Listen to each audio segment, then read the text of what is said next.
If you don't know this secret framework, you're going to spend the next 5 years fixing the wrong parts of your life, thinking you're making progress. This is the exact framework I use to stop self-sabotage and build real discipline. I call it the triage method, and if you use it, it will work for you too. But the real shift doesn't happen until step 5, because that's where everything clicks. Imagine you're in your car, chilling, cruising down the road, and then BAM! Someone T-bones you. You're bleeding and you're dazed, you're rushed to the ER. And before anything else can happen, their first priority is to stop the bleeding. That's exactly what this is, but with your time, energy, and self-worth. The T in triage is for target. We gotta diagnose where the bleeding's coming from. Most people in life go through trying to fix things, but they don't even actually know where the problem lies. A huge challenge that I had in my life was the way that I ate. From a very young age, I ate a lot. Coming from a poor home, we were always taught eat everything on your plate because you don't know if you're gonna get that plate again. And not only that, of course, I wanted to be like my dad, who always ate 2 plates. So guess what? Even at 5, 6, 7 years old, I'm eating 2 full plates. Of course, not realizing at the time that these habits that were built for survival at one point would carry on with me. So what we have to do is figure out, where is it coming from? Is our self-confidence suffering? Is our health suffering? Are our relationships suffering? For me, I never even realized it was a problem until I stopped playing sports, but then I kept eating the way that I did. It took me about a couple years, but then I realized, why am I still eating so much? I don't even really work out anymore. So don't do this all at once. Identify your top 1 or 2 leaks, wounds, whatever you want to call them, whether a mindset, whether a habit, perhaps an emotional wound.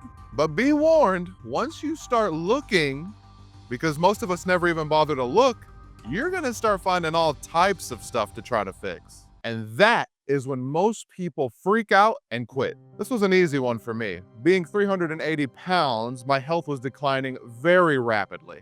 It was hard for me to breathe. My joints hurt a lot. And to say that my self-confidence and self-esteem was in the gutter is an understatement. So after targeting 1 or 2 major sources, we don't freeze, we adjust. R stands for reframe. We gotta shift the story a little bit. Because if you see the problem wrong, you're going to treat it wrong. But you start to ask, where did it come from? You might think it's an outer circumstance. It's us. We stuff ourselves, in my situation. We stay in toxic situations that we know are bad for us. We are both the rulers and the destroyers of our reality. Begin to understand your pattern of self-sabotage as a habit, not a personality trait. No one is born with habits. No matter if people say you're just born with some stuff or you're not. No, not possible. But remember this. I heard it from a mentor once, and it really helped complete that shift. It may not be our fault, but it is our problem. So name that belief that has held you back and start reframing it as a habit that can be changed versus an identity. Oh, I'm just a fat ass. Or I'm not good at reading, I can't read. You know, I'm not tech savvy, I can't work with computers. The reason we default to saying that we are not good at something is because we are scared to try it and fail. Simple fact of the matter. That was the beginning of when I stopped blaming the world and all the outside circumstances I could not control and started looking on the inside and taking control of the story I was telling myself. But these new beliefs need new behaviors to follow directly after them, or that wound will soon reopen. I is for integrate. We gotta start stacking some small wins, because you become who you act like, not who you wish you wanna be. I used to tell myself this insane lie after footballing quit and I kept eating that crazy amount, where I'd sloth into the gym maybe once a month. I'd start working out, get a good pump in, and I kind of saw it as a joke at first, but I'd look in the mirror and I'd say, you're an athlete. Yeah, you're an athlete. It's crazy to think that that started off as a joke that went on for 6 years. But we have to start to realize that identity is built through consistent action. It's not gonna happen over a one-time effort. So we know the problem, but where do we even start? It's as if you're dropped into a forest. You got 2 decisions. Sit there and die, or get up and start walking. I started trying every diet you have ever heard of. The keto, the paleo, a pescatarian, low carb, high fat, no carb, meal prepping. But the important thing was, just because one of those didn't work, I didn't stop. So we have to choose that daily habit that proves to our subconscious we're changing. And then finally, I stumbled upon the concept of intermittent fasting and extended fasting. I started with intermittent, only eating for 16 hours of the day, then only 18 hours of the day. Then I tried my 24-hour fast, and then a 3-day fast. Soon came a 7-day fast where I consumed nothing but water, minerals, and electrolytes. I truly didn't even recognize who I was becoming, but I knew on the inside I didn't want to stop. That's when it started to feel real. Not because it was perfect, but because I didn't quit. A vital lesson I learned while trying to develop these habits is habits stick better when you stop hiding who you are. A is for align. We have to confront our insecurities. Whatever we are hiding is controlling us, because the more effort that we put into hiding our insecurities means the more control that insecurity has over our lives. So when I was living in that huge canyon of insecurity, I was always wearing quadruple X shirts, always wearing basketball shirts, because the thought of anybody seeing any form of my silhouette terrified me. What are they gonna think?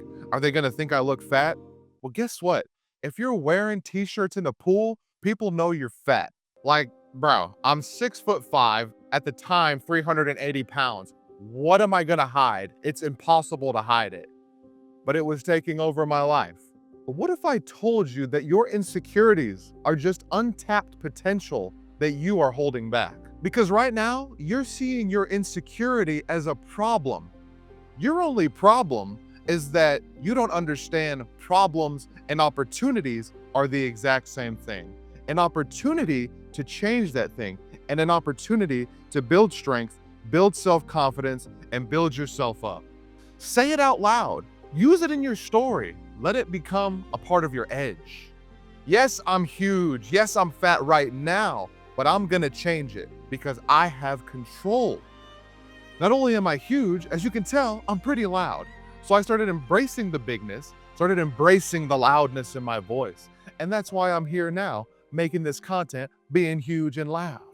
Remember that episode from SpongeBob? I'm ugly and I'm proud. That's when I stopped hiding and finally saw my insecurities were my power. But before we can go any further, we gotta take a step back. Here it is, the 5th letter, G, gain perspective. We gotta take a second and zoom out of whatever we're looking at. You know, we can't see that full 360-degree angle. There are 360 points that a person can look at something from, and we're just looking at a one. Recognize that no matter how certain you feel about yourself, another person, or another situation, you're only seeing one angle. While trying to fix my health and trying all these different diets, I saw it as a punishment. Because a lot of us have this perspective while we're trying to improve, whether it be get out there and be more social, go work out at the gym more often, and live a healthier lifestyle, of it being a punishment, the whole time I was doing it, I kept thinking, man, I can't wait to go back. I can't wait to go eat whatever I want to eat. But think about this. Why would I want to go back to that? It's because I had the wrong perspective of this as a temporary thing. So the best way to get your angle out of your head is to start journaling it or go talk to someone. This isn't about complaining about it. It's about describing your angle honestly with someone, so perhaps they can show you a different perspective on what you're dealing with. Hey, this is what I'm dealing with. This is what I see. What do you see? I had to make a huge perspective shift. This could no longer be a diet. It had to be a lifestyle change. That means forever. Scary, right? Imagine giving a shit about yourself all the time. Now that we can see it clearly, it's time to make a move. And E is for execute. Move 51% at a time. I'll explain what that means in a second. I had this discussion one time with my mentor. He told me action is the ultimate form of communication. Because without action, your words mean nothing. And when it comes to communicating with your subconscious mind and building that reality, the new me, action will create clarity. So if you're more than halfway sure something is a good idea, just go for it. This came from some video, some book, but I heard that if you are ever 51% sure of something, you need to go for it. I call it now the 51% rule. When I first came across extended fasting, thinking that I wouldn't be eating for days at a time, I freaked out. When I went and did some research, the benefits were vast. The only con I could see was that I wasn't going to be able to eat. So at some point I was 51% sure this is it. This is going to work for me. So I went for it. And 6 months later, I have lost over 60 pounds. I'm not dead. And I actually feel better than I ever have before. I'm currently on a 6-day fast. It's Saturday. I haven't eaten since last Sunday. So take a second to think of a time when you hesitated for too long and you lost an opportunity and you know you should have taken it. Think about what it cost you and what you would have done differently. But this time, when it comes up, go for it. After repeatedly being able to execute these extended fasts over and over and over again, that's when I knew I wasn't going back. This wasn't a trial. This is who I am becoming. My friends, execution isn't a moment. It's a lifestyle. Listen, it doesn't matter where you are in your life, how old you are, how big you are not too late. You just haven't had the right framework. If you feel like you've wasted a huge chunk of your life, but want to know the simple mind shift that makes changing yourself easy, start here. Click the video on your screen. Peace.